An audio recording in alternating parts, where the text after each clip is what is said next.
Now, Richard Earl has joined us on stage, and Richard, I'll ask you to kick off with the first question for Sir Richard. Right, here we go.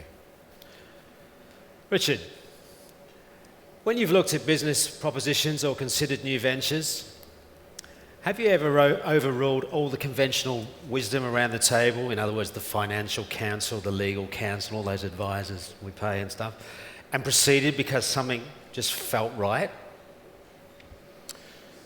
Yeah, I think I very rarely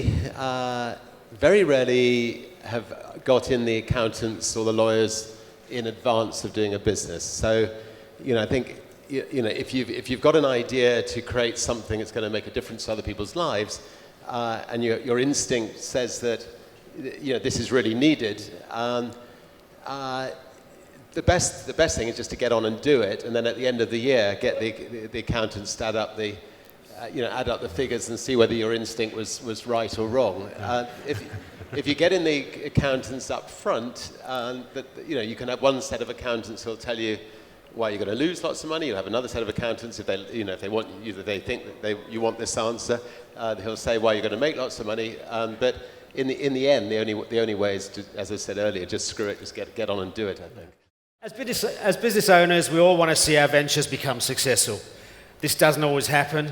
So what is your criteria for hanging in there? In other words, how often have you waited too long? And what are examples where great patience and faith ultimately paid off? I think the time that we stayed on too long was with music shops. We had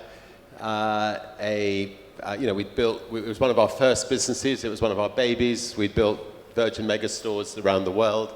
And then Steve Jobs decided to invent this little device that everybody used instead of going to music shops, and the writing was on the wall, and we lost quite a lot of money just not biting the bullet earlier on. So that was the downside. Fortunately, we've launched a lot of businesses against the advice of the so-called experts, and I think because we got the market right, generally speaking, they've come good. Here in Australia, when we launched Virgin Blue, which is now called Virgin Australia, we just had one or two planes, and it was a tough marketplace. You had Ansett, you had Qantas, and they threw everything they could at us, but. By getting the quality right, by getting the spirit of the company right, by having a fantastic group of people working there, somehow it broke through. And when I think a lot of that is just down to the spirit of the people. I mean, I've spent the last few days going around visiting all our staff, and they're fantastic, and you know that Qantas can't knock them off their pedestal. You would have many executives running many parts of your business empire at many levels. Is there an open line of communication to yourself? Should they wish to discuss issues or ask for advice? Or do you practice a firm system of management hierarchy? No, I think there's not just a line of communication from myself to the people running the companies. The people who are running the companies also fully expect me to have a line of communication to everybody within a company. So, if I'm on a Virgin plane, I'll have a notebook in my back pocket. I'll get out and I'll talk to our customers. I'll talk to our staff. I'll write down their feedback. I suspect on an average flight, you might pick up 10 or 15 little things, sometimes personal things to do with the crew and improvements they would like.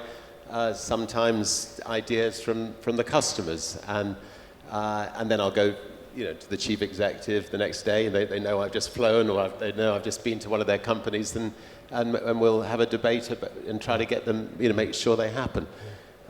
So I don't think you should be afraid of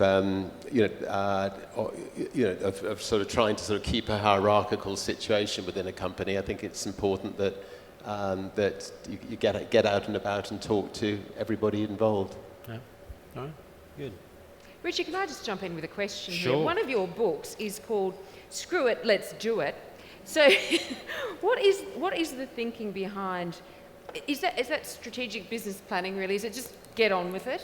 Is that your thinking? Yeah, I think that a lot of managers and a lot of individuals just spend too much time flapping about, and not making decisions. And I think, if you don't make a decision, you don't make anything. So sometimes you just need to say, yeah, screw it, let's do it. Let's just get on and have a go. And if we fall flat on our face, we'll pick ourselves up and we'll have another go.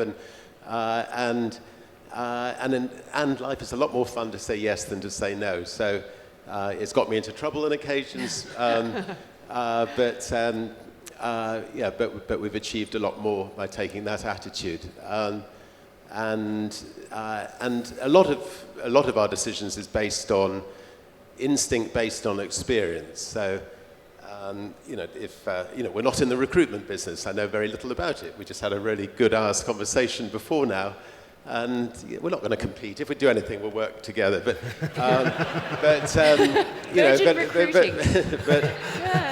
Yeah. I mean, got a bit of a ring to it. I genuinely like just the hour's conversation, the approach that Richard and the team here are doing, because it's instead of it just being a boring recruitment company that.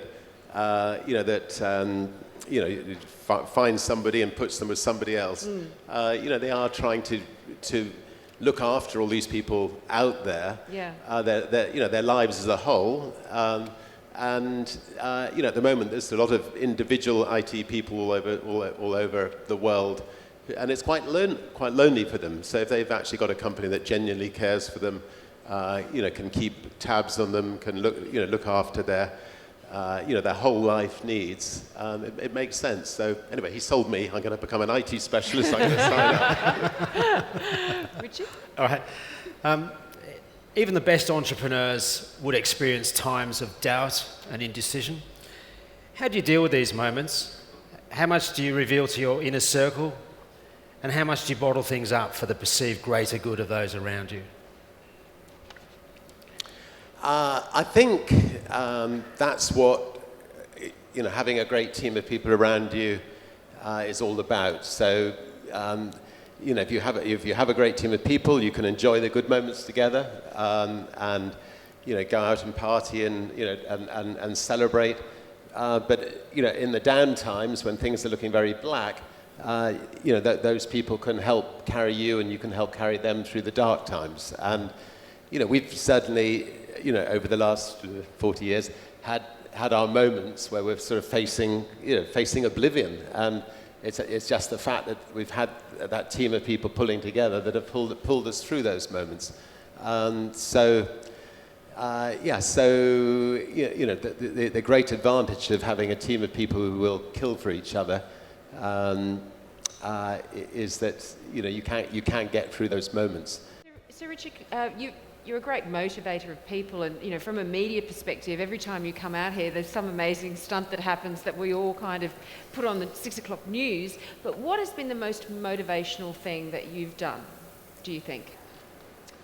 Perhaps the most worthwhile thing we've done is set up an organisation called the Elders, which consists of 6 incredible men and women, people like bit of name dropping, Desmond Tutu, Nelson Mandela, and Kofi Annan, and then on the female side, Mary Robinson and others, and they go into conflict regions and try to resolve conflicts, and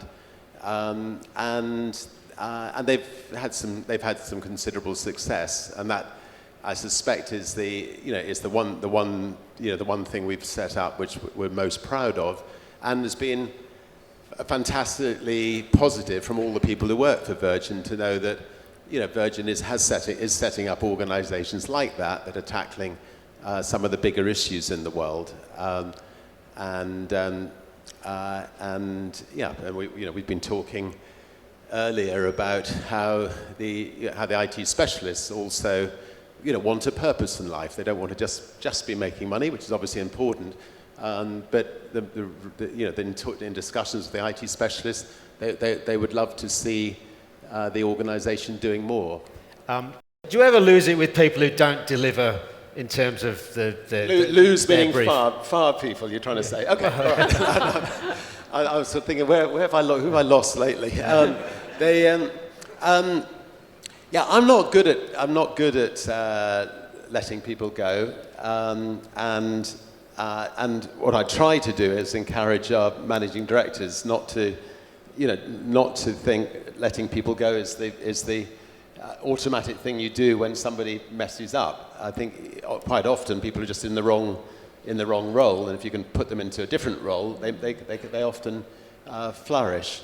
I remember once I got a call from the local record shop saying that one of our staff members was stealing records from ourselves and then selling them to the second-hand record shop, and perhaps I ought to have a word with him. And he came back to the office, and I suspect most managing directors would have shown him to the door, but I thought, okay, well, we'll try something different. And I sat him down and said, look, not really the right thing to do to steal the records, but we'll give you one last chance. But just would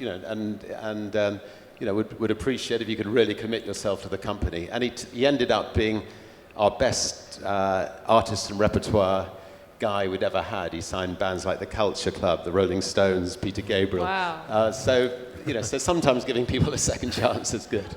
Yeah. Okay, now let's talk about Virgin Unite. It's about uniting business with government and the social sector. So tell me about that. Well, we touched on the elders. I mean, what Virgin Unite does is set up not-for-profit organisations to tackle some of these seemingly intractable problems in the world, and use the entrepreneurial skills that we would have done to set up a for-profit business, but to set up a not-for-profit business. And so we've done that in conflict resolution. We're doing it now in trying to tackle the global problem of global warming through something called the Carbon War Room, which is attempting to try to get the 18 gigatons of carbon out of the Earth's atmosphere that's needed to redress the balance without damaging companies. We set up something called the B Team to try to work with businesses like this business to try to make every business in the world become a force for good. So, I think rather than just leaving the social sector to deal with the social issues and governments to deal with issues, if we can get businesses with their entrepreneurial skills to tackle problems, I think we can get on top of most of the problems in this world.